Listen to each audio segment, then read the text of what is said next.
everybody, and welcome to my show. Today we have a special guest with us. Help me in welcoming Ernest Rutherford. Hi, I'm Ernest Rutherford. I discovered nucleus in the atom. Alrighty then. Hello, Sir Rutherford. So, it's good to have you here. How are you liking it in Arizona? Is it really that different from where you live? It is good to be here as well. Arizona is definitely hotter than Cambridge, and I don't want to live here in this heat. Definitely, that's how we all feel. So, is this a solo job or do you work with other people? Well, yeah, being a newcomer in this department is quite difficult, which is why I feel the need to help this newcomer, like helping James Chadwick to help with his discovery of neutron in atom, and working beside John Cockcroft to spice nucleus atom. Wow, so you've really been busy for these past few years. It seems like the hard work has paid off though. If I remember correctly, you won the Nobel Prize for Chemistry in 1908. Yes, for my investigation into the disintegration of element and the chemistry of the radioactive substance. Wow, that's a mouthful. It certainly is. What is the most exciting about it? It would have to be winning the $1 million all of it. So, what exactly does all of that mean for us non-chemists?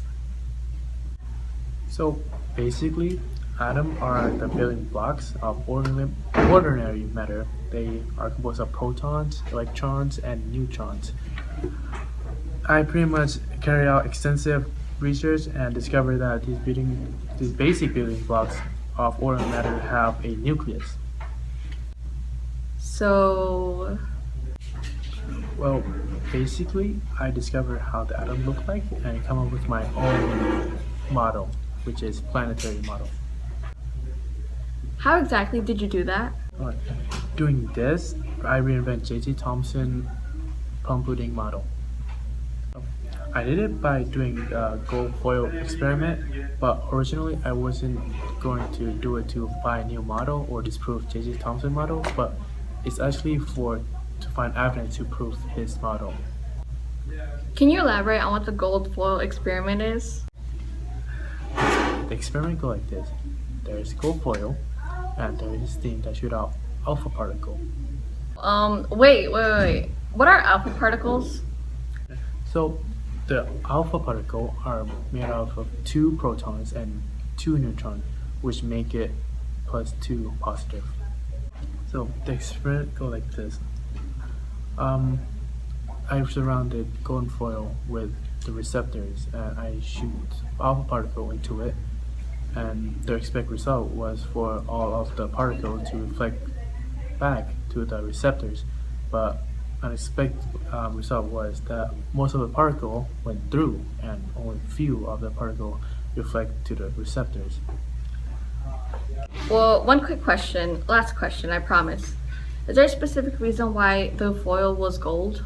Well, gold is most malleable metal, and I want the tiniest layer possible for this experiment. So I came up with this conclusion that the atom are mostly empty space with the positive charge in the very center of it. So this is the golden foil experiment, and this is the alpha particle shooter, and this is the golden foil, and this is the receptor. So the experiment goes that I shoot this particle to the golden foil, but mostly the result is that the particle went through, and only some of it deflected to some random directions. Okay, so this is like close-up look for the gold foil. This is the individual atom, and this blue dot is the alpha particle that go through, because most of them went through the atom because it was mostly blank space, but the red one is the one that actually hit the positive charge and deflect in random directions. Most of the particle went through, so I came up with this conclusion that atom is mostly empty space. That disproved J.J. Thomson plum pudding model, because if the atom was actually one positive mass, every single particle would get deflected. Alright, it was a pleasure talking to you. Thank you for coming on my show. Thank you for having me. Okay. Good, thank you.